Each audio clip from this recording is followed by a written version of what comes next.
Hello, Disney friends, and welcome to episode 42 of a Disney Life podcast. We're glad that you decided to join us today to talk about all things Disney, to give you a little bit of that Disney magic wherever you happen to be listening today. So, thanks for being here. We have a special episode today. In today's episode, we'll be joined by our friend Rob. Rob is a member of a travel group with us, and we have cruised with him many times, but the cruise he's going to chat with us about today is a very, very special cruise. Rob recently sailed on the Maiden voyage of the brand new Disney adventure, which is currently sailing from Singapore. So he will be joining us today to tell us all about this brand new, incredible, and massive ship brought to us by Disney Cruise Line. We're excited to hear all about it, and we're just going to get right into it today. So today we're talking about the brand new Disney Adventure. The Disney Adventure was actually born as the global dream back when the ship was started being built in the fall of 2018. And through a few turn of events, Disney Cruise Line purchased and acquired the ship back in 2022 and has been turning it into an incredible Disney Cruise Line vessel ever since. The maiden voyage took place last week, and we are joined today by our friend Rob. Rob was just on the maiden voyage and is here to tell us all about it. I do have a couple stats to get into first before Rob takes over and guides us around the ship. I think the most interesting thing to a lot of people about this ship is the size. This ship is almost I'd say between 40 to 50%, again, the size of the ships we're used to, the Wish class ships with Disney Cruise Line. To put it into perspective for those who have sailed before with Disney Cruise Line, it's a very, very large ship. It can hold, I'm saying it, I usually say she when I talk about ships because I love them like a human. I haven't Yeah. met the Adventure yet, so maybe that's why there's a disconnect, but she can hold up to 6,700 passengers, which is just absolutely massive. So much Mhm. more, especially when we're comparing this ship to the Disney Magic, which is where we've sailed many times. So, hello, Rob, and thank you for joining Rachel and I today. We appreciate you being here. Hello, ladies. It's great to see you again. I can't wait till Yeah. we travel again together, which is not too far off, but thanks for Yeah. having me. Right. Yeah, absolutely. We've talked a bit recently about a trip Rachel and I have coming up with the group in April, and Rob will be sailing on the Disney Destiny with April. So he's with us in April. He certainly knows Disney Cruise Line as well as many other cruise lines. He has a ton of travel experience. So, Rob, do you want to give us just a little background so our listeners can get familiar with you and your cruise experience? Sure. I started cruising, my wife and I started cruising on Disney Cruise Line back in 2007 on the Magic. And we've been on five of the ships now. The Destiny next month will mark six for me. This was our ninth Disney cruise. And I've traveled a lot more in the last 3 to 5 years on cruising, but I've got about 35 cruises across all different cruise lines under my belt. And you guys know I retired from the Air Force. So I have traveled the world both while being in the military and for leisure then and since we've retired. So yeah, that's kind of my travel background. So I don't want to put you on the spot right off the bat, but you just mentioned a lot of travel, a lot of cruising. Did the Disney Adventure stack up against them? How did it look? Are you going to sail on it again? Just like a quick yes or no here for that. It is fantastic as it seems. Yeah, well, as you know, and most folks that have been following the Disney Adventure, its maiden voyage was delayed by a few months to finish all the final touches. And so I was scheduled, and still we traveled to Singapore in December of last year because I was also doing not a back to back, a side by side. I was asked to be a host for a small group on a Holland America cruise, and so we went out anyways, and then when we boarded the ship, the Adventure, last week, there was a Norwegian Sun was in port next to us. The cruise terminal in Singapore can handle two cruise ships at once of this Okay. size, and so the Disney Adventure backs into its port. So just one hint for folks: if you want to see the skyline of Singapore the day you board the ship, then you might want one of those aft facing Yeah. cabins. You certainly can see all the skyline from the open deck area as well.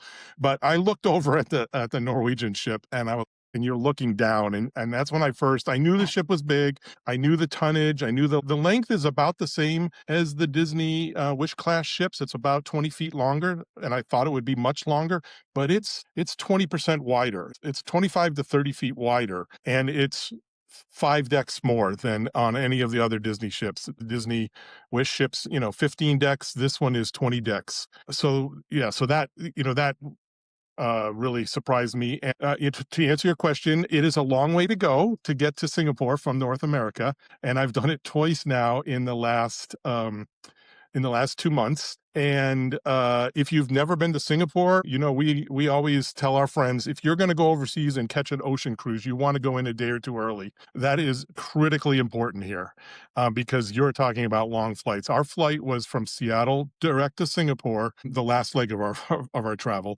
and it was 16 hours. Wow.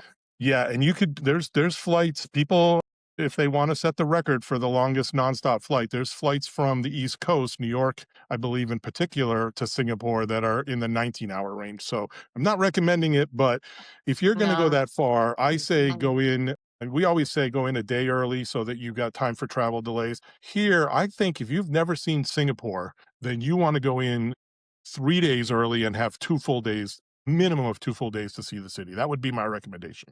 So, I would need an entire day to recover from whatever sedation they need to give me to put me on a plane for 19 hours. That's what would have to happen first. So I need the day to fly and then the day to wake up and recover from however I was knocked out. And then we can start our travels and enjoy Singapore and eventually get on the ship. yes, yeah, and yes. between that and adjusting with your schedule, and then I guess if there's only 3 and 4 night sailings here, it really does make sense to take an extra few days because that is a long flight. This is a vacation, and, I will also note, following along with Rob's travels for the last several years now, they are adventures. Rob has taken adventures for sure, which is very fitting that this ship is called the Adventure, and talk about somebody who will create a bucket list for you by following along with the cruises that he and his wife take because they are quite incredible. So we are glad to have you here talking to us because this one looks well, I don't know if it's as incredible, but also incredible compared to some of your other adventures that you go on. So, speaking of the size of the ship, and Rob had touched a little bit on how wide it was and how noticeable that is, I think the size of it is probably comparable to one of the Royal Caribbean Oasis class ships or Icon class ships. I don't think it's quite as large as them, right? We're not like largest ship in the world at this point. I think Star of the Seas currently holds that title, but it's a lot closer to that. And I have been on those ships before near the other Disney Cruise Line ships and then was towering over the DCL ships from the Royal Caribbean ships. So this will put Disney right up there in size with those. Some people love that, some people don't. So I think it's great that we still have options. We have the Magic that is so much smaller, and now the Adventure that is such a massive option for us. So, Rob, if you want to get right into things with telling us about the ship, where would you like to start? Yeah, well, two statistics just with what you said about the size of the ship. It's either 10th Absolutely. or 11th. I saw a thing that it's Okay. either 10th or 11th in cruise ship size. So there's a few ships bigger than it, but it just, it made its transit from the shipyard in Germany to Florida through the canal to the West Coast onto Tokyo and then down to Singapore. So quite a journey to get to its home port for the next 5 years. And it's the largest cruise ship to transit the Panama Canal. So it went from east to Oh, west. wow. But so there's some of those bigger ships, but they have not had a reason to transit the canal, I believe. So Right, and Okay. that was something that wouldn't have been possible before we had that Panama Canal expansion in recent years either. yeah, So, yeah. Rob, you mentioned that for the next 5 years is there. So, when I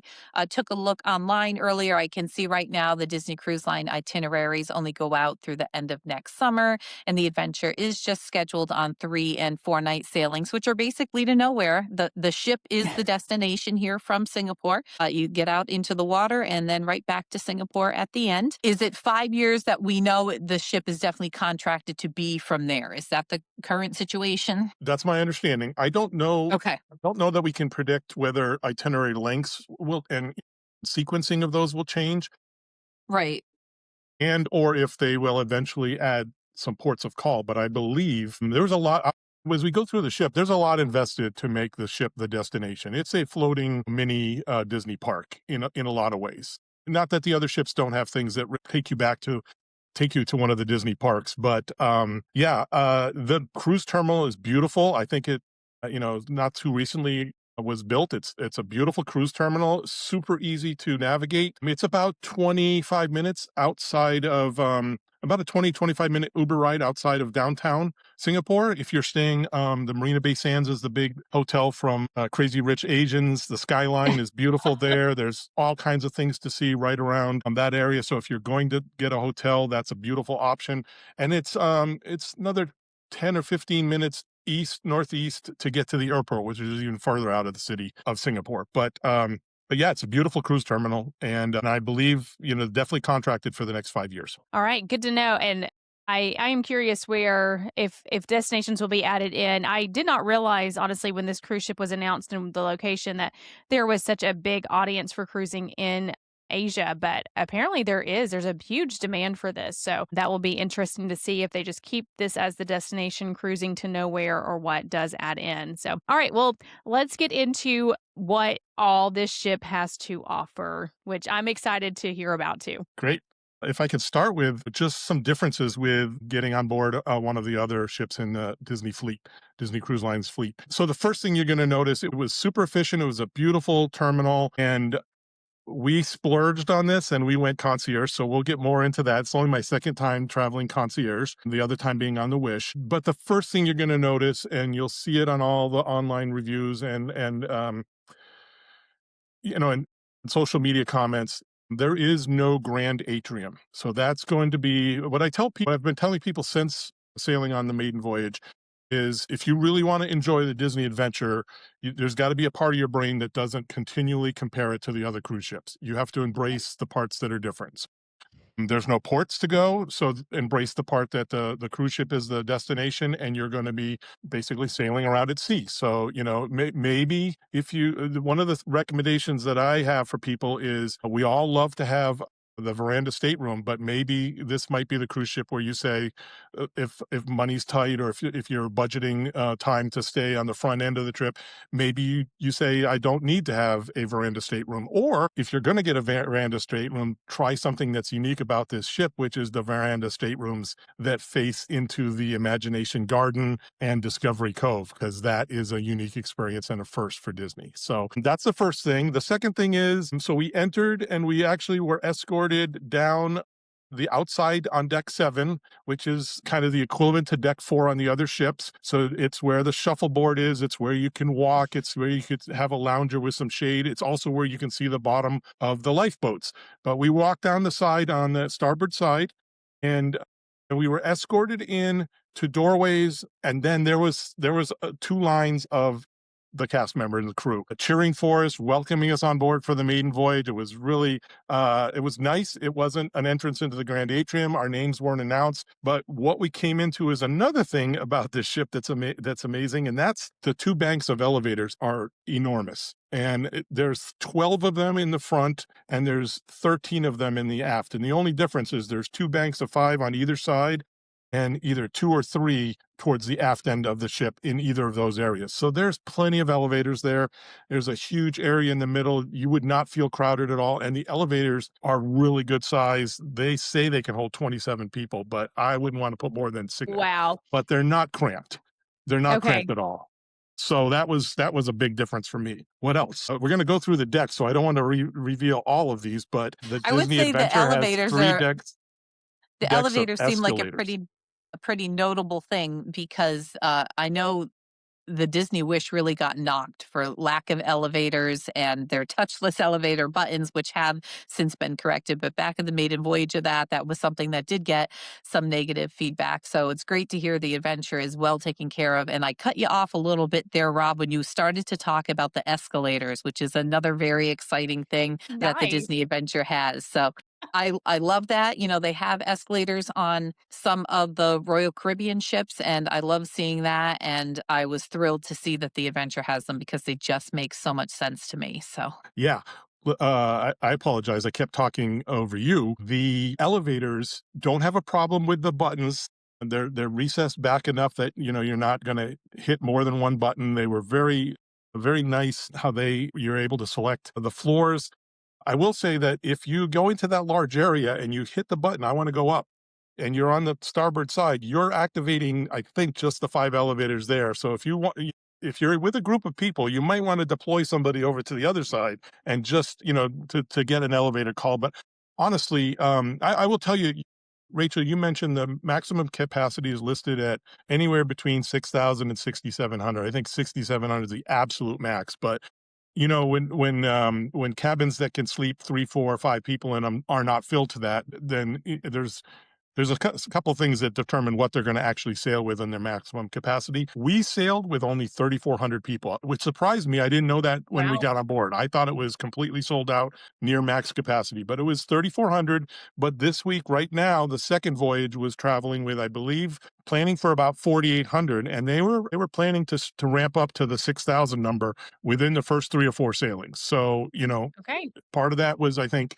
help the crew get acclimated, even though they've done some preview cruises and so Shakedown obviously some cruises, training, right? some shakedowns. Yeah.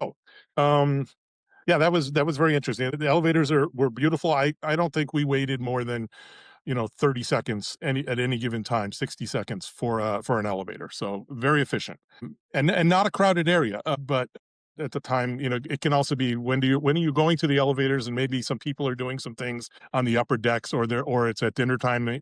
We had late dinner, so maybe it was early dinner and we were going somewhere. Well, that's half the ship that's in the dining rooms right at that point. Yeah. So escalators go from decks 6 through 8. They're near the aft of the ship. They're not fully aft, but I'd say they're just behind the elevator banks, and very convenient. They're motion activated. So if you walk toward them and it's not moving, once you get to the platform, it will start, which conserves energy, and I think is very smart. They move along at Mhm. a good pace, and but the thing you're going to notice is the murals on the 6 walls, on the outer walls, whether you're going up or coming down, are just. I pick all kinds of pictures from them. I know I've shared some with you guys. Just pick one of those out as a highlight picture that you want to share, because they're just so well done. Like Star Wars and the Avengers and Buzz Lightyear, or there's kind of like a space theme, and then there's kind of an old classics theme, and there's a Moana and Aladdin, or just they're just beautifully painted, colorful. So that really struck me, was the murals by the escalator. Excuse me. Well, the murals sound outstanding, but I'm still stuck back on the automatic escalator that knows when you're there. Like, I'm a girl here in Yeah. Scranton, and we don't have anything like that here, Rob. So that I've never thought of that before either, and I'm sure it exists somewhere else. I would imagine if it exists on a ship, it's somewhere else. But that's really cool. That would Mm. fascinate me. I'd play at that all day long. Yeah, and there's 2 other sets of escalators. One that passengers do not use, I don't believe, and that's actually back of deck 5, going down to deck 4, and I believe that deck 4 and below is crew Just space only. crew. Okay. Okay, That's a Yep. crew lot of only. crew space, but I guess that makes sense because Disney is always known for having a high crew to passenger ratio. And it's 25, yeah, it's 2,500 crew almost on those Wow. ships, so that's a lot. Yeah, So so how those 2. different is that? Just thinking back to a recent episode when we spoke with our friend Amanda, who recently sailed on the Disney Magic and was down on deck 1 for her stateroom and regularly saw crew members there. And now on the whole opposite end of the spectrum here on the Disney Adventure, such a large ship that you've got 4 decks worth of just crew space down below. So it's a pretty incredible difference there when you think about it. Yeah, so those 2 escalators go down to deck 4, so I think they're only really used by crew, but honestly, they were blocked off at the bottom, and I did not see crew using them, the times that I walked through that area. And then there is a one-level escalator from deck 5 forward into deck 6, which is the entry into the Walt Disney Theater. So that is used by Okay. concierge guests. Meet down at deck 5 at the lower landing of the escalator. That's where you get your free popcorn, and then you go on up. And the rest of the guests entered at deck 6, or certainly can enter at deck 5 if they're coming from that direction after they've kind of let the concierge guests in just a bit early to get their seats. So that there are 2 other one-level escalators, but the central escalators that you want to see are those between deck 6 and 8, and they're beautiful. Okay. Okay. That would be I wonder how many children are going to be playing with those escalators, and adults, and adults. I see you, Missy, and adults. Yes. All right. Well, let's start our walk through the Disney adventure then. So, Rob mentioned that the first four decks are for crew only. So, I guess for the sake of this, we'll be starting on deck five. Is that correct, Rob? Yeah, I'll try to go through these quickly because we really want to. I would like to highlight for you the seven special areas, the seven themed areas on the ship.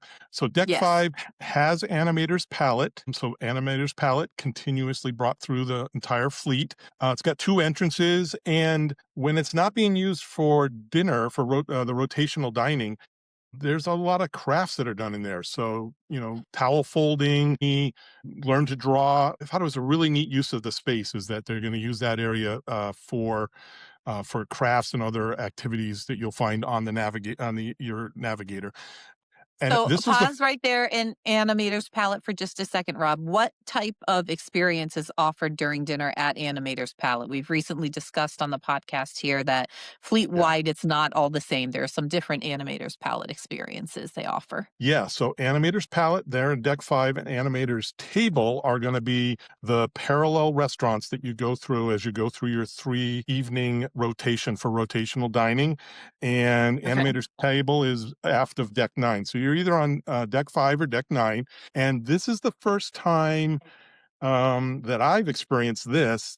So you guys tell me if it's on any of the newer Wish ships, Wish class ships, but I've only been on the Wish. But we had and create your own markers and a little template. A placemat where we could draw our own character within the lines. They collected all those. They actually collected those. Your serving staff collects those and then brings you your menu. Yeah. Now, I don't know if they're holding it hostage and they want to get as many, but everybody turned in a character. And near the end of the animator palette show, animator's table show, your characters all come to life on the screens, which was phenomenal. It's just amazing the technology that they did to do that. That's the first time I saw that. Big highlight. So that's actually something we spoke about in a recent episode, Rob. And I believe that debuted on the Disney Fantasy back in the spring of 2012. And they have since brought it to the classic ships and the Dream as well.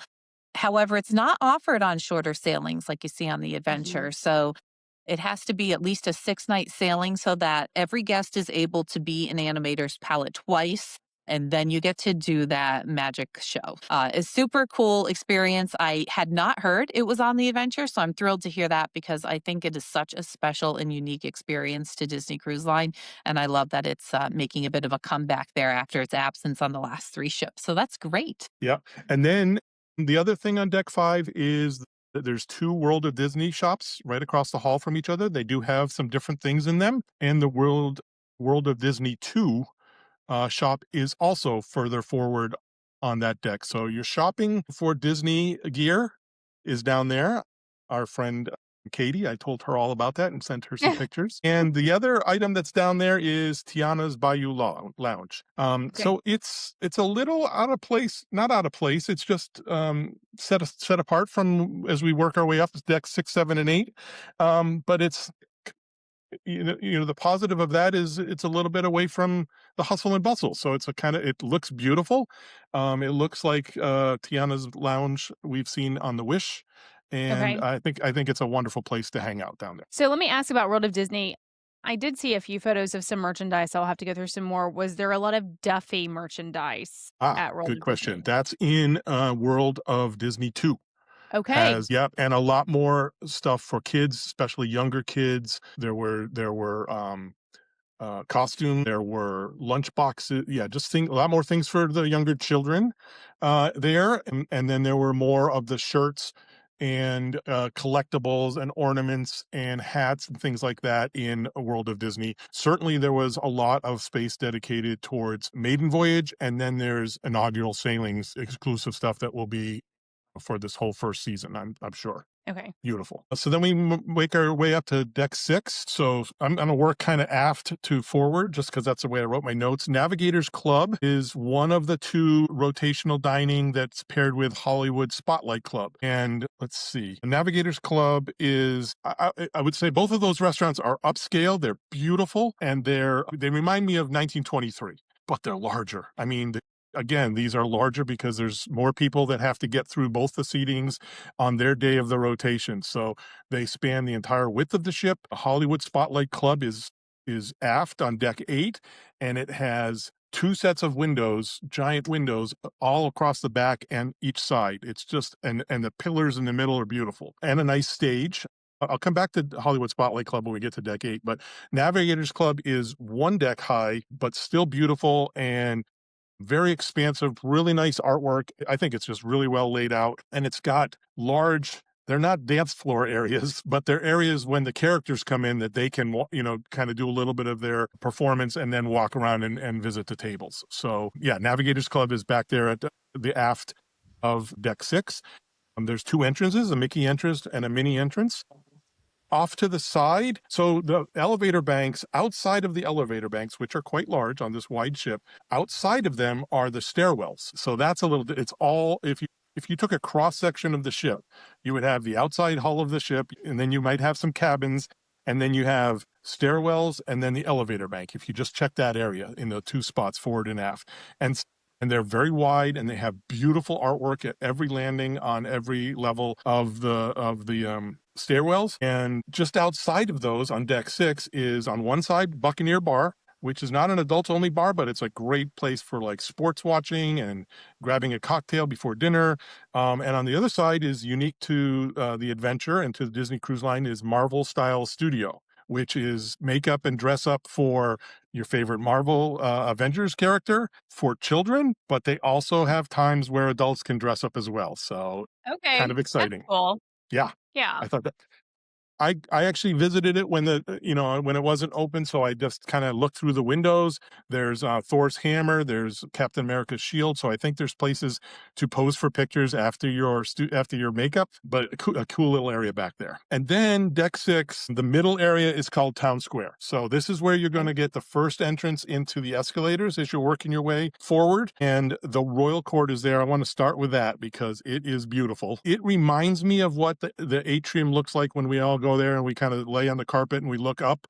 Well, it's not 5 decks high, but it is 2.5 to 3 decks high, and it's I got love how Rob mentions laying on the floor in It's the a atrium normal and looking thing. up as if it's something other people do. I want Like to it's a normal clarify, thing we for do that cruisers at to the do that. kiss goodnight on the I ship trust you atrium. guys We for Disney Cruise Line etiquette, and you've okay. I see how that works. No, but Well, there are other people who do it. It's I just have done it. if you're not familiar with Disney Cruise Line or the Kiss Goodnight that takes place in the Grand Hall of the Disney Wish Treasure and Destiny, then it might sound a little odd. But some of our agents have been known to lay on the atrium floors, even when there's not a show going on in the early hours in the morning or very late at night, just to get those photos of the chandelier and Yeah. of the atrium areas with no guests in them. So it's just funny how he just blew right by that like it was a normal thing to do or say. Carry on, Rob. Carry on. yeah, Royal Court is beautiful, a beautiful round space with a stage, lovely table and chairs, and it's got 13 princess murals on the ceiling. They're stunning. I took some video of it. I took some still photos of it. Be really cool if there was animated lights in there like the Kiss Goodnight, but I wasn't there Yeah. in the evening to verify that. That'll be somebody else having to check that out. But it's also the place for Royal Society of for Friendship and Tea. So the tea gathering is there, and it's our friend Misty's going to love it. Anybody that likes tea and wants to bring their daughters for tea, this is the place to go. The sons or daughters for tea. Guest services is on this level. There were 6 or 8 counters for guest services. I mean, places to walk up for 2 cast members to help you at guest services. So plenty of capacity to help with your guest service needs. And this is also where, like, when you're in the Grand Atrium on the other ships and you see the Mickey statue or you see the Cinderella statue, this is where Snow White and the wishing well is. It's set off just next to guest services, but it's very nice. It's a great little photo opportunity. It's just not in a part of ship where you could bring everybody in, and that would be the first thing they see, which is what we experience on most of the other ships. Let's see, Spellbound. There's a bar there, Spellbound. I didn't get a drink there, but it looks like a wonderful place, kind of Cruella theme, and it's got magic potions on the wall, and the colors in there are beautiful. And then Enchanted Summer Restaurant is on this deck, and this is kind of midship.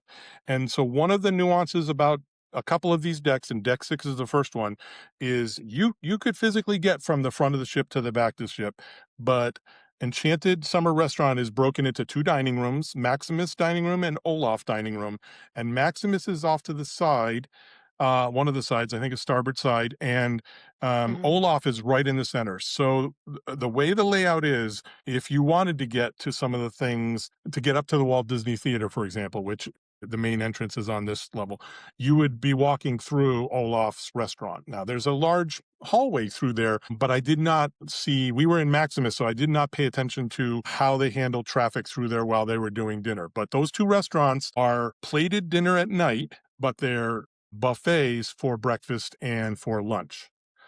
So Interesting. Okay. yes, yes. So you got the animators pallet and table is a pair of your rotational dining. You got Enchanted Summer Restaurants with the 2 dining rooms, and then also Pixar Market is the other restaurant we'll get to as we get higher up in the deck. That's paired with Enchanted Summer Restaurants that are buffet during the day and then seated menu dinner at night. And then all the way forward is the main entrance to Walt Disney Theater. There's 2 sip and snacks on either side, so there's plenty of room to get your popcorn, your drinks, and your specialty popcorn holders there. Then we come up to deck 7. Am I okay to keep going? Yeah, absolutely. Please do. Absolutely. All right. So this is one of the coolest parts of the ship, and I had not seen. I shouldn't even admit this. I had not seen the Hero, the Big Six movie, but San It's Francisco called Big Street. Hero 6, Rob. Big Big Zero Hero Six. That's why 6 I haven't is the seen name it. of the Thank movie. you. Thank you. Yes, I'm here for your comedic enjoyment. It is a deck 7 aft, and it is wonderfully done. Wonderfully Okay. done. I spent a lot of time there just walking through, taking pictures. You've got this is where you enter the vibe and edge areas for the teens, and they are well, I say camouflage, but they're integrated into the entrances and the storefronts, and the doors to get in them are part of walking down the street. So well done. The Big Hero Arcade is there. You have a Hero Training Zone, which is a lot of agility with things on the floor with your feet.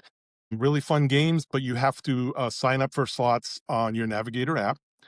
Yeah, so that area was wonderful. The sound in the background, the colors in there. Yeah, not being exposed to that movie before the cruise, and then walking through that area, I was like, I got to watch the movie from beginning to end. So Yeah, I that's one of our favorites, and, when I saw photos when photos started coming out and photos came out of this area, I thought this is exactly where I would find, myself spending a lot of time, just the combination it's, called San Francisco Street, just the combination of combining San Francisco and Tokyo, which is what they did for Big Hero 6. I love that. I love that area of Disney's California Adventure, and it looked a lot like a lot of fun and a lot of fun details that you could find in it. so you move Rob, did you forward. take advantage of your very long flight home and watch Big Hero 6? I have started watching it since we got back home, but I haven't finished it, Okay. to Okay. be honest. Okay. But it's very good. Working your way forward, so in front of that, working your way forward, you go past the elevators and the stairway. Then you get into the middle of deck 7. This is where the Baca Coffee and the tea shops are. There is the Diamonds and Wishes shop for all things jewelry and some bags and some nice gifts for the adults. And then there is a very large Bibbidi Bobbidi boutique. So that's all in the central section of deck 7. And as you work your way forward of that, you come to the D Lounge, which has the Disney and Royal Studio entrances. And if people have read about this is where the private karaoke rooms are. The private karaoke rooms are really nice. They're That's funny. very large. You could get at least half of our group, depends on how big our group is when we travel, in there enjoying each other's rendition of songs. So they're very, very, very nicely done. I saw at least 3 private lounges in there for karaoke. Okay, that's fun. That's a lot of fun, and, that's a good nod to in Asian culture, a lot of people going out and spending their time with their friends by going to karaoke lounges, so that is fun. And the D Lounge, Disney Lounge, I guess, is right outside of it. And there's a stage there and performances there.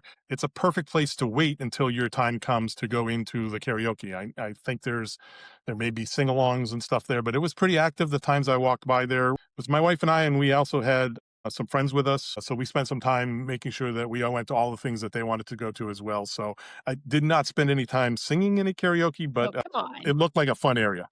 Deck 7 looks like a very fun area between the San Francisco Street, the D Lounge, and the whole area with the Bibbidi Bobbidi Boutique. A lot of fun on Deck 7. Let's see. Deck 8 is where Hollywood Spotlight Club is at the aft of the ship.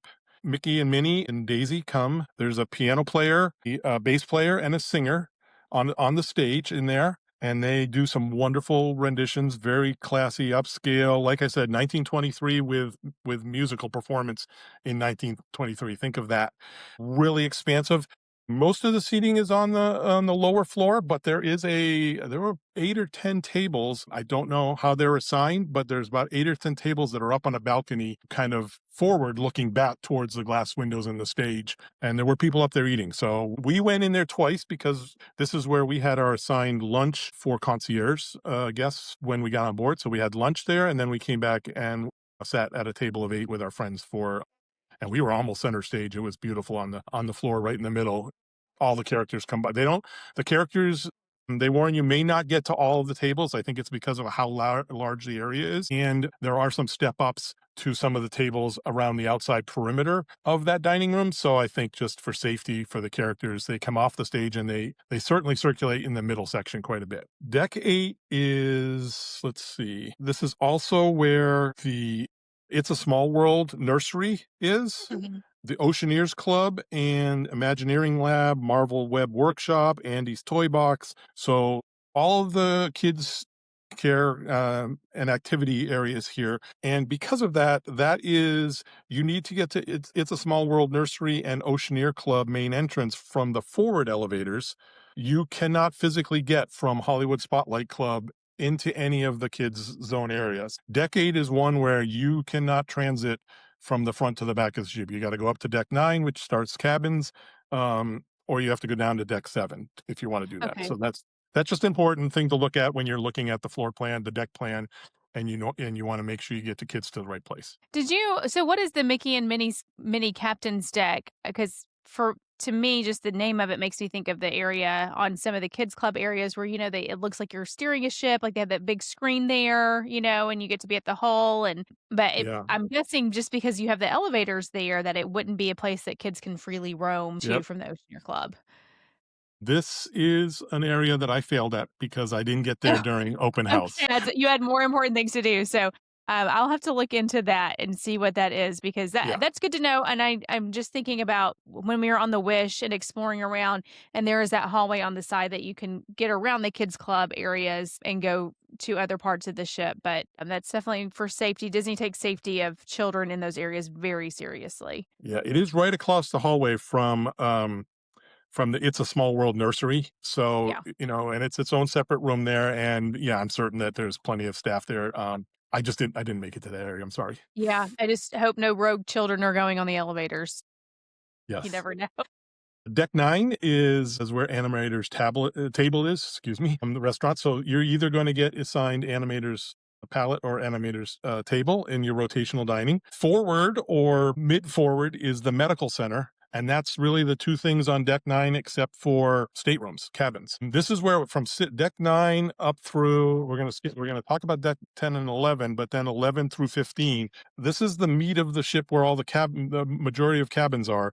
And they're 6 wide. There's 2, exterior cabins, and there's there's places where there's 4 cabins, 2 sets of hallways interior. So when you look at the deck plan, you go, wow, that's a lot of cabins across. But Yeah. this is where a lot of the interior staterooms are. So, but the Okay. medical center is on Deck 9. If you need to get to it, you need to come down the forward elevators and stairs. You can't get to it from the back. So that brings us to the middle of the ship, Deck 10 and 11. So this is where 3 of the main themed areas are. This is where we'll start again from the aft and work our way forward. But Wayfinder Bay and Beach is in the back. This is where Moana, The Call of the Sea, is. And so it's a beautiful stage back there with a kind of a wading pool. It's not a deep pool, but it's part of the show. And then there's 4 sets of tiered loungers and chairs, kind of an amphitheater, cabins on the back of the ship, aft facing cabins, and some of the larger ones with the larger verandas. Wonderful place to view the shows from. The shows were held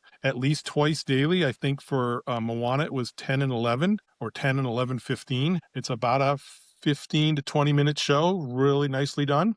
there is no shade back there. So it was sunny and it was warm, and so the this was on the maiden voyage, and I've heard some changes that they've made even for the second voyage. Um, the ship was barely moving, and you've got the bulk of the ship and all those aft cabins basically blocking the breeze. So it was quite warm there to watch the 30-minute show. What they did this week is, I believe, they specifically turned the ship to shield it from the sun a little bit more with shadow, and they, I believe, were underway a little bit more so that you did have a breeze coming through there. So I think that's how quickly feedback can work on something that's simple to change operationally just by a couple little changes.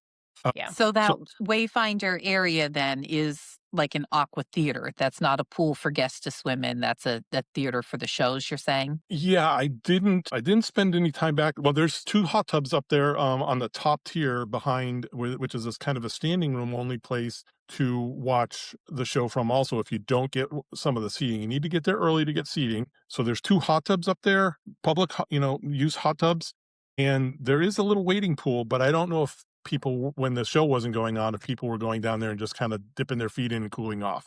But it Right. is not a Okay. swimming pool. I mean, it's not a Okay. deep swimming pool by any means. Um, little trick is, if you want to see the show and you want some shade, get there early and go to the Wayfinder bar.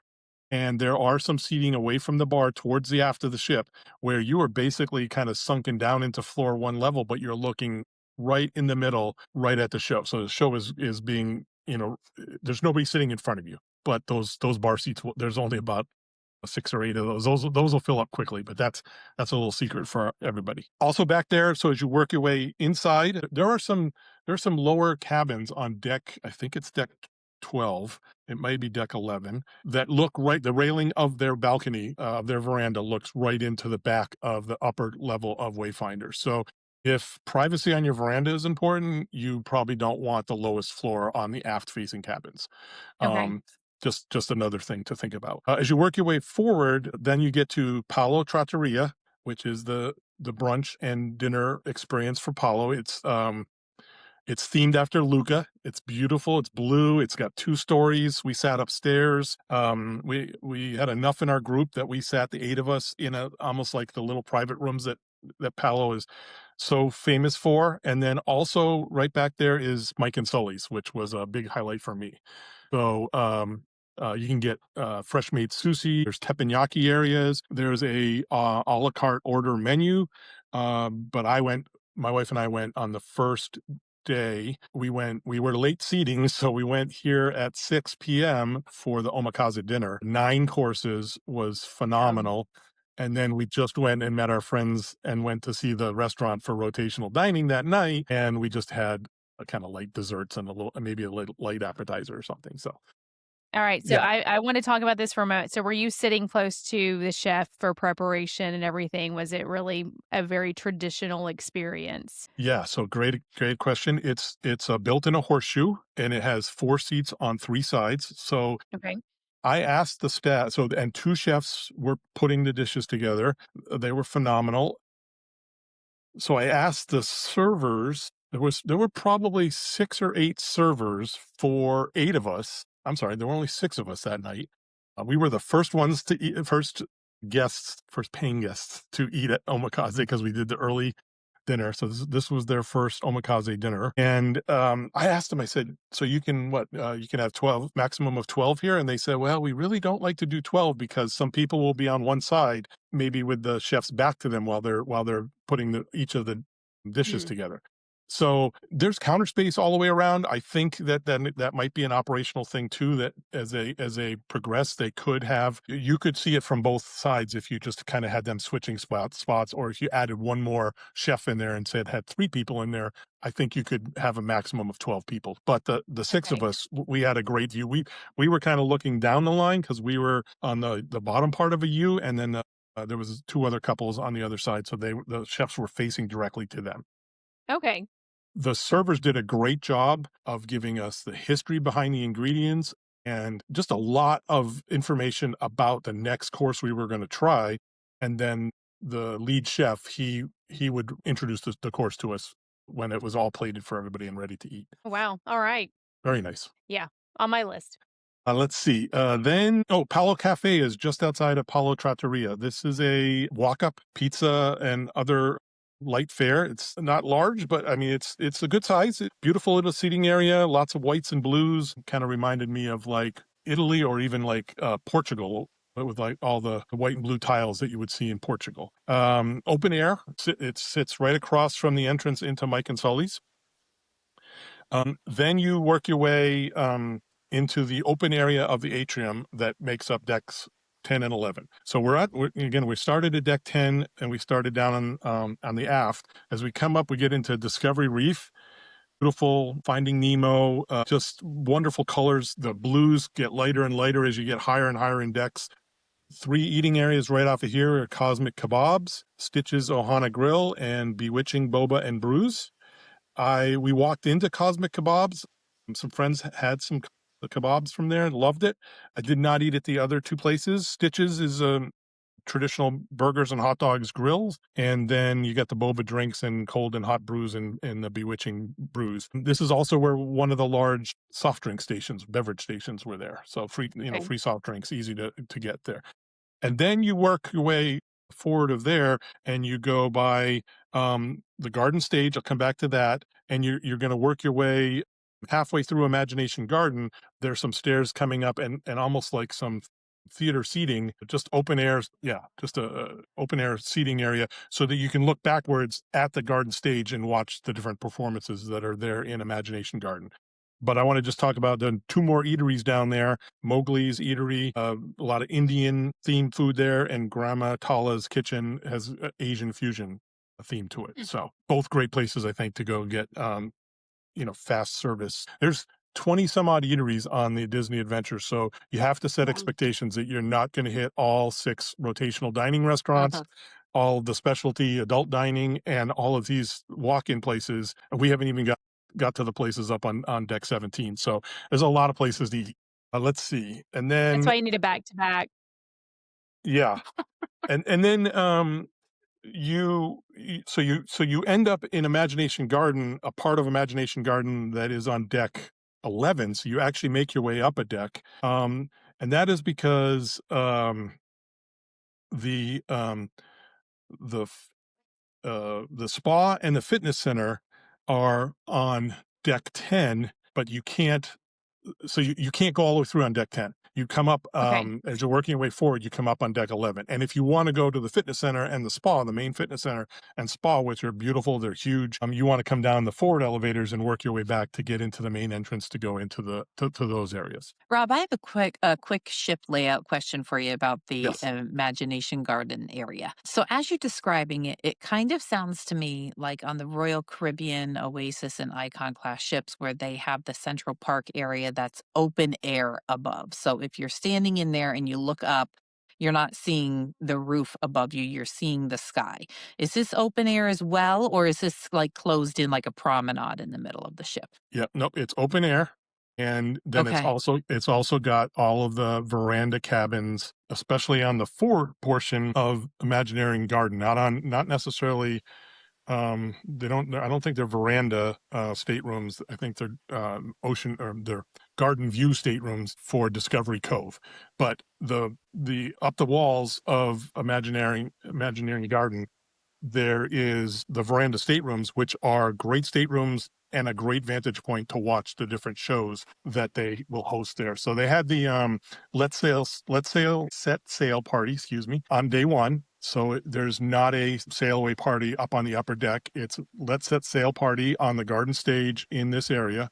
And it's Okay. offered a couple times because there's a lot of people that you got different opportunities to go see that and also go get some lunch or relax at the pool or whatever you want to do on embarkation day. And then there is Avengers Assemble, which is offered at least 2 times a day later in the afternoon for us on a 4-day 3 night. It was offered on twice on days 2 and 3, the full days at sea. Wonderful show. There are guy wires. There are characters entering from different locations. Very good show. It's probably my second favorite show on the ship, and Moana Call of the Sea was my third favorite, so we still haven't gotten to my first favorite. But yeah, open air for both of those areas and beautifully colored. The walls and the decorations and the storefronts are very nice down there. So So, I and do have you had mentioned, Rob, early on that maybe a way to save money on one of these sailings if you needed to for budget purposes would be to go ahead and have an inside room rather than a veranda stateroom for the sake of, there aren't any ports to see. You're just looking there at the water. Although I think I would be very tempted to have one of these rooms, these interior facing rooms with these special views, places where you can see some different shows or hear some live music, whatever they may have going on.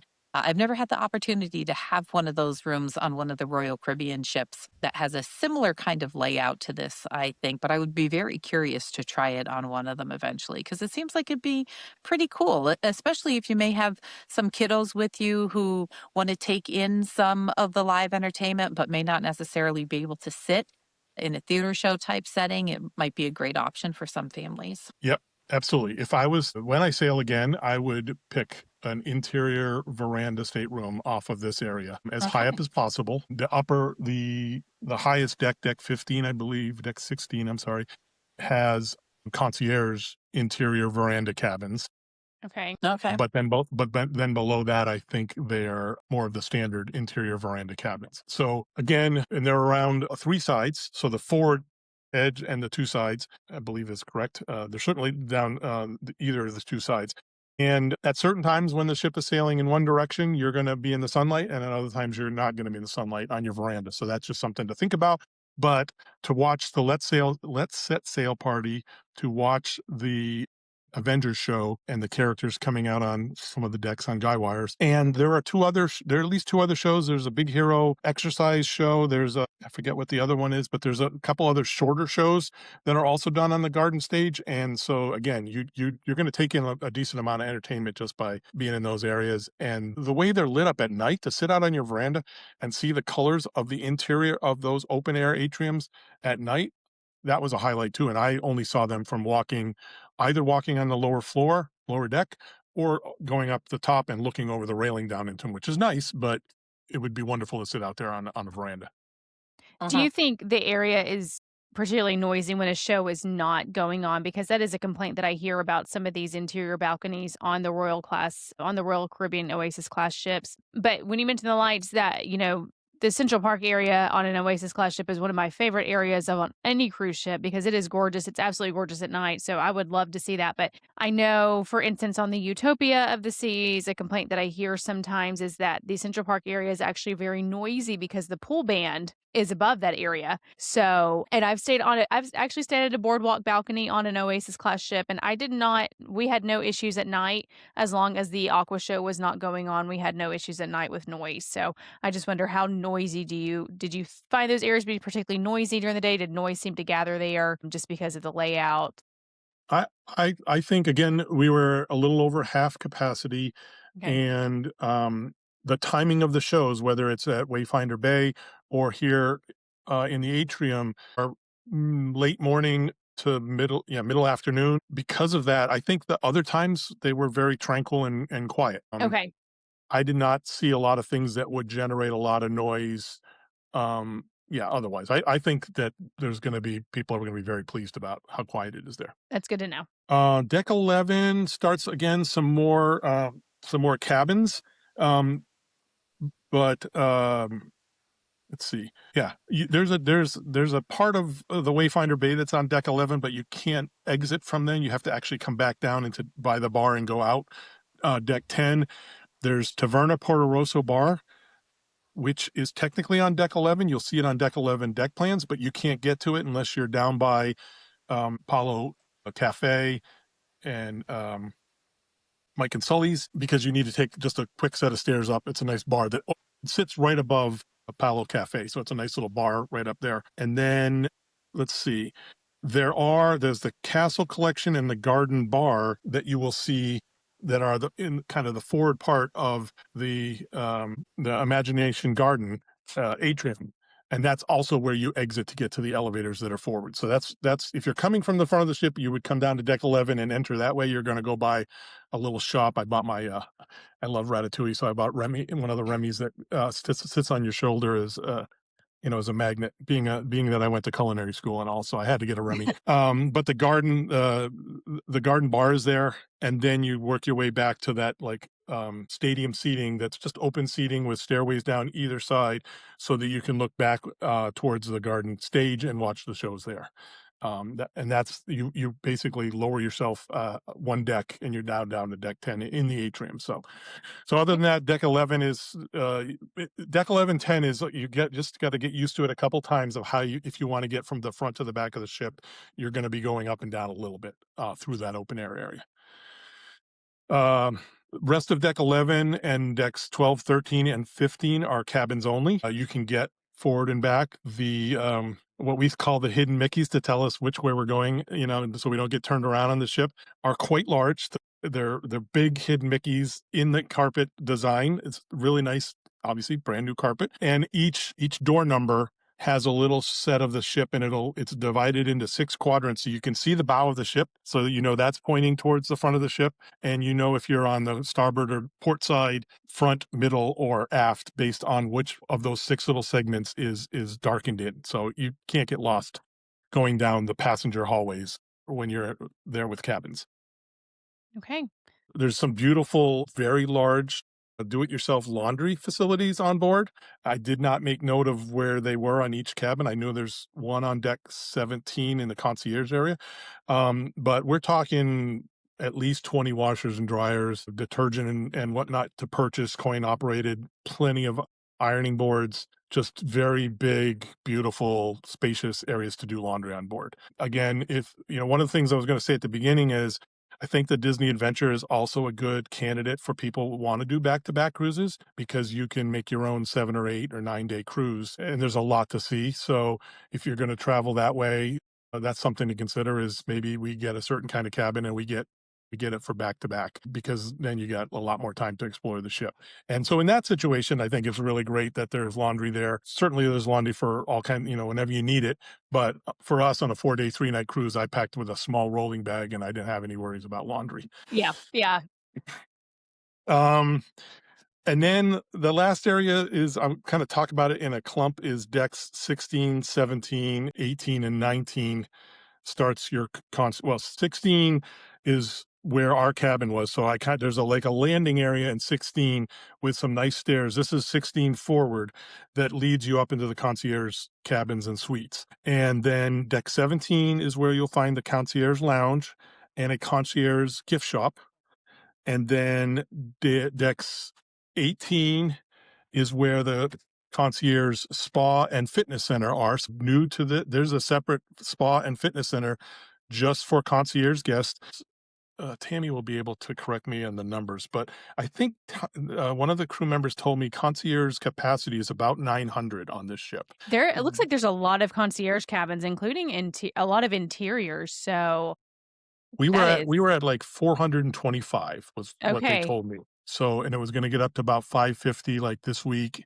And like I said, I think the whole ship was just going to ramp up in capacity. But the fitness center, I used that fitness center. It was quiet. It was obviously brand new state of the art equipment, plenty of equipment there. I went through the main spa to get a nice tour. I did not go through the spa in the concierge section. It just felt like it would be times where I didn't want to disturb anybody. And I knew that it was going to be a similar layout. But there are suites in the spa that I have heard about that you can rent for a group of people in 4-hour increments. They're not cheap, but you can get 8, 10, 12 people in there, and you've got a sitting area, you've got snacks, you can get your Karaoke? hair done. No, just I'm kidding. sorry. What's that? As a karaoke.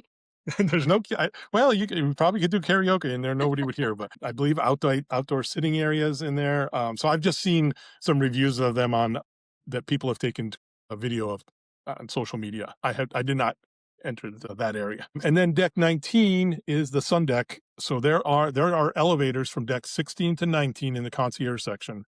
There are Okay. 2 elevators, never crowded, but if you need You got mobility issues to get to those concierge amenities. No problem there. Deck. Well, first of all, the concierge lounge was, I've only been in one other, and that was on the Wish, but it's the largest lounge. It's extra wide, it's extra deep. It is, I believe, Aladdin themed, and it's got a seating area in the front with floor to ceiling windows. So it's not open air, but it's nice and closed. But then there's a nice central area that's beautifully decorated. There's a shop in the concierge lounge, and there's a seating area that's really designed, I think, for kids to sit with their family in the concierge lounge, which was really nice. And I got a couple pictures of that. They're bright blues and golds. And then the concierge sun deck has, Missy knows this already, we've already talked about it, but has a wonderful pool that's fully under shade with 4 hot tubs, one in each corner, also under shade, right as the central piece to the concierge lounge. There are 2 banks of 16 cabanas that have curtains to pull around all 3 sides, and a top shade that covers you from the sun on the top. First come, first serve. There's 2 rows of 4 of those. So there's kind of 4 that look right near the pool, and then there's 2 a row back. There's tons of loungers. There's a grill up there and a bar in the concierge sun deck area. And there's actually 3 massage tables under a little shaded area, and an area for yoga and kind of Zen, calm yourself area off to the side. So it was an expansive sun deck, an expansive concierge lounge, and it's all tied together by 4 really nice, a bank of elevators that ties that together, and a really nice staircase that brings it up, that's also decorated in the Aladdin theme. Very, very pretty. So as Rob mentioned, he did, the 2 of us had talked about the concierge area and the pools and hot tubs. Rob knows about my cruising habits and that it's one of the most important things to me to know about the pools and hot tubs on board. So he was very thorough in his research. If you have any questions about which hot tub has the stronger jets or anything like that, Rob knows those answers. But one thing I'm confused on, Rob, is where are the pools and hot tubs for the people who aren't concierge? Because you mentioned 16 to 19 being concierge, but where on earth are the regular people going for their swimming pool needs? Yes, thank you for asking that. 2 areas. Deck 17, mid deck is we're going to find Toy Story Place, and there's a large, it's called the Sunnyside Pool. There is the splash pad, the splash zone, Woody and Jesse's slides, which you get to from the deck above, deck 18. You enter the entrance for the slides, and they come out on deck 17. And that's also where Pizza Planet is. The soft serve ice cream is there. Obviously, the beverage stations are there. One of the things that's different here is that there are 2 Adventure Vision large screens, and they face aft, and they're a little bit aft of where the splash zone is and the Sunnyside pool. So you cannot sit in a pool and watch the movies on the large screens while you're in a pool, or while your kids are in a Okay. pool and you're in a lounger right by the pool. So it's just a layout thing. And that's called the Toy Story Place seating area back there, where you can see the 2 large, beautiful screens. Okay. And then You also had back there, mentioned oh, yeah, go ahead. Sorry. you mentioned the pizza. Are there other quick service food options on the pool deck as well? There are, and I'm Okay, looking good to from know. my You don't have to notes. tell us specifically what they all are. I just wondered if it was just the pizza or if it's more options like we're used No, to with DCL. no, there's it's something in Suds. So there's beer available for adults, and I don't remember if I got a picture of the menu, so I know the food options there, but that's there. Certainly the pizza's there, the soft serve ice cream was there, Okay. and at the very aft of the ship, nope, I'm going the wrong way. Let's see here. Yeah, at the aft of the ship is Pixar Market restaurant. So this is the other restaurant that pairs with Enchanted Summer. Sorry. And so again, for breakfast and lunch, you're going to have buffet options there. So like Marcelin Market, Okay. this would be what you would think of. It's up high on the ship. It's on the back end of the ship, and it's buffet. It's got really cool theming. The theming between Pixar Market Restaurant is Inside Out, Cars, Finding Nemo, and Monsters University. And Hmm. Enchanted Summer Restaurant, interior down back down there on deck, I believe 6, is Maximus and Olaf themed. Um, yeah, so there's food available there. And then let's see, deck 18 has a running track. It's not well marked, but it is. You can make a circuit on deck 18 in the open air. You're weaving through some of the, as on these bigger ships, they've got the wind blocks so that you don't have the wind blowing down the entire, the kind of staggered wind blocks. So you do have to weave through a little bit on if you're going to go up and take a run in the morning, and then you go to the other area that everybody's going to be interested in is Marvel Landing. Marvel Landing. Oh, I'm sorry. Before I do that, I'm going to skip. If you go all the way to the back of behind Marvel Landing is the Infinity Bar and Pool. So this is another place that Missy and I will hang out together in. Four infinity pools, square shaped, side by side by side by side. You can get into two from either side, and they look back over the back railing and down onto Wayfinder Bay and beach. So if it's a really hot day, this is another cool getaway. If you can get a spot up in the pool, you could actually hear the show and watch Moana's show from Infinity Bar and Pool. So the bar is more forward facing aft. There's wonderful seating area that's covered, and this pool has also got shade covering on it. So the main Sunnyside pool on the main deck is open to the sun. There's no shading except for the upper decks outside that might block the sun a little bit. So this is a nice area at the far back of deck 18 is the Infinity Bar and Pool. And then Okay. the other area just forward of that and forward of the four massive funnels that are on this ship, which are beautiful. They're huge. They're not all functional, but I do not believe that any of them have any special cabins in them. So they're either functional or they're there, but because the ship is so wide, it makes sense to have them. They're separated, so there's space in between them. So you get 360-degree views of the funnels depending on where you're walking on the upper decks. Mhm. And there's two forward and two aft, and they're rectangular. So they've got this rounded rectangular look to the back of them, which is really neat. But just forward of the aft funnels is Marvel Landing, and that's got the three amenities up there that everybody looks to. That the biggest one is Iron Cycle Test Run. This is the So the longest. attractions we're talking about These are, here, these are the these are three rides. attractions. Yes, sorry. Okay. Marvel themed and obviously Marvel Landing. And the Iron Cycle Test Run is the longest roller coaster at sea. So it set that record. It was not running when we were on board Oh, how sad. due to some maintenance issues. It is not running this week. And I believe it's because safety is the first concern. They had test run some of the cars around. And I think in the repositioning, they had some staff members actually riding the car. So it's functional. It's just that they had a couple parts that they needed to get to Singapore for safety concerns is I believe and then it's going to be run where you're going to, on your navigator app, you're going to need to apply for a virtual queue and get a time slot. Groot's Galaxy Spin is a nice spinning ride, and the PIM Quantum Racers is like bumper cars, a little, but it's not bumper. It's a nice track with cars. And both of those were open, and both of those were also run by virtual queues, but they're run by virtual queues during the peak hours of the day. And at least for our voyage, after 5 p.m., I think it was after 5 p.m. on, they were just walk up so Okay. that people could, and I don't think it was done just so that people could get a chance on the maiden voyage or the inaugural sailings. I think that's the way they're going to run it. Is they're going to do virtual queues during the peak demand, and then they're going to have it walk up for the rest of the time. So And Rob, no I'm aqua assuming they coaster, but an show. actual coaster this time around. Sorry. I said, so no aqua coaster, but an actual coaster this time around for this ship.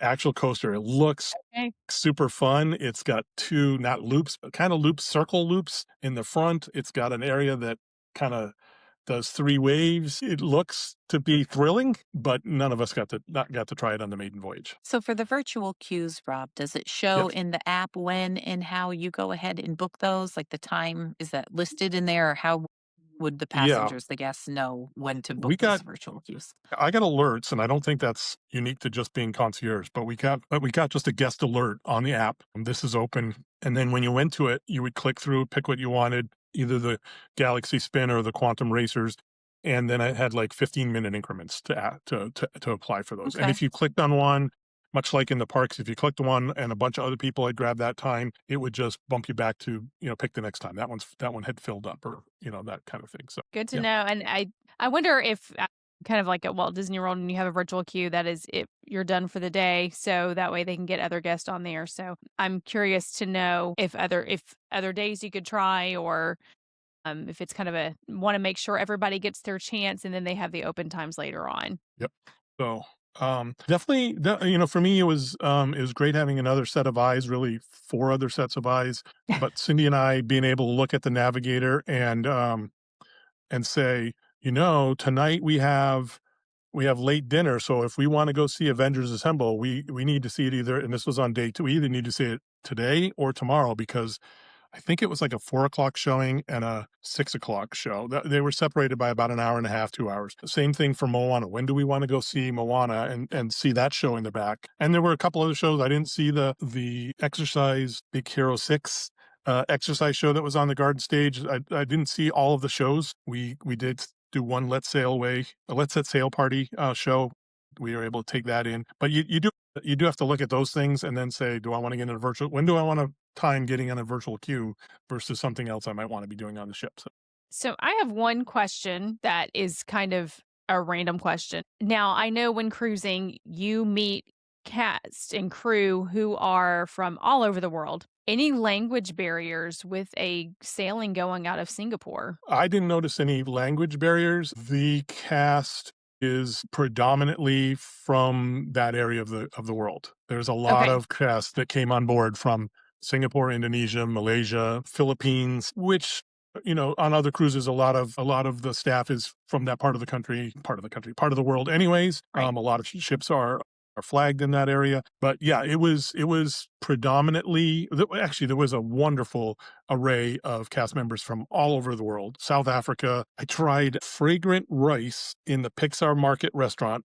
I went in for a buffet to try it at lunchtime because I wasn't scheduled to eat in that restaurant. So I went in and I'm walking down the line looking at what the choices are. And I talked to this gentleman from South Africa and he goes, I'm in charge of the fragrant rice. And it was blue in color. So it reminded me of the Galactic Star Cruiser. I was fortunate Yeah. enough to travel in stay in the Galactic. I was like, this is food that you would see and I said, well, hey, how is it, Jeremy? And he goes, I don't know. My job is just to dish it out. This is my station today. And but he goes, so he gave me some, and I went and I got some other things, and I tried, and I came back and I gave him a report, and it was very delicious. So yes, it was blue in color, light blue, white steamed rice, but it was very delicious. Lots of great cast members from all around. A decent amount of cast members, obviously, in different parts of the ship, certainly in concierge, but throughout the ship that have been on other cruise lines and are bringing that experience and that training to. Certainly a lot of new hires. For a ship Mhm. this size and 2,500 cast members, but they're all working their hearts out. They're all working to find yes answers for everything you ask for, and you could see some mistakes or some maybe I'm not sure about that. Let me go check on it. And as even over the 3 days I was on board interacting with the same crew members, you could just see their confidence was growing just in those 3 days. So fantastic experience with them. That's wonderful. So I want to just finish with a couple of highlights, and I want to kind of circle back to the theme of embrace the Disney adventure as a new experience on Disney Cruise Line. Embrace the differences. There are going to be a lot of similarities, and there's going to be a lot of things that resonate with you as a fan of all the other ships and the parks and all things Disney. But offerings of food there's a lot of similarities to what you'll get on the other Disney cruise ships, but things like the omakase dinner, and then regional specialties, whether it's in the buffet lines for breakfast, some of the snacks and some of the fast eateries, quick service eateries, and certainly on the menu items at dinner, there are going to be things like laksa, which is a noodle shrimp soup that's from that Indonesia, Singapore area. Ramen, noodles, different fish dishes that are regional, and I took opportunities to try as many of those as I could. If you're an adventuresome eater, and you like that food from that part of the world, you're going to like a lot of the offerings that are on board. We talked a bit about the atriums. So Discovery Cove and Imagination Garden. Does it work? Is it going to work on a Disney ship? How did you? It's beautiful. It's beautiful. It's even more beautiful at night, but it's beautiful in the sunshine. It's got great areas to walk through, and the shows in there are wonderful. So I say 2 thumbs up. It definitely worked. The fireworks show is 12 minutes long, and it's themed to Lion King. So it was the most crowded experience I experienced on the maiden voyage because everybody's going up to the upper decks. So it is shot off the starboard side. So the higher you are up on the port side makes some good viewing where you're not obstructed by the funnels or the roller coaster and those kinds of things. But you certainly could watch it on the starboard side. And if you are going to get a veranda deck on the starboard or port side of the ships, I might consider getting the starboard side. You know, when we have people go into Castaway Key, we always have our kind of the starboard side and the aft corner of the ship is a great way to look out over Castaway Key. I would pick a veranda on the starboard side for nothing else to be able to see fireworks. The one that was on Yeah. the third night, and it's 12 minutes long. It's beautifully narrated. It does have some. It goes through, I think, four at least four songs. So there's a little bit of start and stop to it. There's the song and the narration and the first set of fireworks, and there's a bit of a 15 seconds of kind of transitioning into the next song. So but it's a beautifully done fireworks show, and that you're going to see a lot of things of people's reviews. The shows are first class. They always are anyways, but the my favorite show was Remember. So this is the Wally Eve show in the theater, and it is shown on we I believe it was only shown on day 3 in the Walt Disney Theater. So it's packed. It's a beautiful theater. And we actually had 2 start and stops of the show for technical reasons, but then the show continued on. So again, growing pains and learning curve. I don't know, 30 seconds to, a minute and a half for the 2 stoppages. The cast took it right in stride. And I think it was technical parts of the animatronics with Wally and with Eve is a wonderful puppet. I don't want to give too much away about the show, but it's a really heartwarming show. The colors are so vibrant in there, and the Remember is themed on remembering some of your favorites from Disney parks and the other ships. So the songs and the you're gonna get a callback to a lot of shows, Disney shows, and the presentation of them was unique and fantastic and colorful and it had a Southeast Asian flair in parts of it to some of the costuming and whatnot. Yeah, it's very new and recent to me, but I think it's my favorite show I've ever seen on any of the Disney cruise ships. So I think it's a can't miss. That's why I kind of left it to the end. But the other shows, Okay. Moana was great. Avengers Assemble, our Marvel fans are going to love that. Very good shows. Yeah, Wonderful. That's exactly the show that I want to go see. So I love Wally. yeah. That was the first movie my husband and I ever saw together. So it holds a special place in my heart too. Yeah, it's Oh, very good. that's It was the breaks in the show for we were at the early show because we had late dinner that night. The first one was so seamless. The cast they were mid song and they left the stage and the curtains closed and I thought this is part of the show. This is like something unique like that they made an announcement there's a little technical difficulty, there will be a pause in the show. We should be back to you very shortly. And I was sitting there going this is part of the show, but it wasn't. And like I said, 30 or 45 seconds later, they're back on right where they left off. The same number continued, goes on. And then, and I don't know, I didn't talk to anybody that later that evening or the next day that had seen the late show to see if they had any kind of technical issues on the second show. But I haven't seen anything online. I think it was just a one off glitch that we experienced, and it really was Okay. pretty seamless. Wally had to recharge. That's what it sounds like. I think it was related to he's on a platform that rotates around. The projection that they do on the outside of the stage, on the 2 walls and above it is wonderful. I'm trying to recall the other Walt Disney theaters and how much projection is used, but on this ship, it certainly stood out to me that the use of the wall space to project and to expand what you were visually looking at forward, not only on the stage, but on either side and above, was really fantastic. okay, Rob. Well, that was a very thorough explanation of deck by deck of the Disney adventure. Do you have any final thoughts to share with us before we wrap things up for today? No, well, first of all, thank you all for having me. I can't wait to see you guys in less than a month. For me, on another new ship for me, which will be the Disney Destiny. And and yeah, it's a it's a distance to get there from North America, but it is well worth it. It is an adventure, and I would just reiterate, if you can spend some time on the front end to see the city of Singapore if you've never been. I've now been twice, but like I said, the December trip was not meant to be 5 days before my other cruise to just see Singapore for 5 days, but because I didn't wanna change my flights and they were all locked in, we had 5 days to explore Singapore, and that was a treat in and of itself. So, they're super excited to have the Disney adventure in Singapore. Singapore is so clean and safe and pretty, and, 5 years, at least 5 years, of sailing on the Disney Adventure, and just remember that the cruise ship is your destination. So take it all in.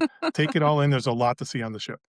Thank you so much for being here with us today, Rob. We do really appreciate it. We're thrilled that you had a fun and safe experience in your travels. I know it was a long way to go, but it sounds like it was well worth it. So I don't know if it'll be something that I have in my future or not. I guess time will tell. But thank you for answering all of our questions today about the brand new Disney adventure. We certainly will get some of Rob's photos and possibly even some of his videos up. He has so much content that he's able to share with us. So we'll go ahead and share those on our social media as well. You can catch us on TikTok or Instagram at a Disney Life Pod. And we have a Facebook group where we'll be posting some of it also. If you have any specific questions about the Disney adventure, we do have another friend who will be sailing again soon.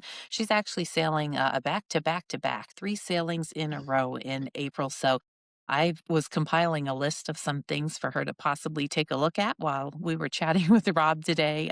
So if you have any specific questions of things to have her take a look at, feel free to reach out to us. We'd love to be there for our listeners and help to answer questions. You could reach us at a Disney Life at storybookdestinations.com or podcast at storybookdestinations.com, as well as the social media channels that we had mentioned. So we appreciate you all so much for listening today, for joining us for this conversation about another brand new exciting Disney Cruise Line ship in the fleet.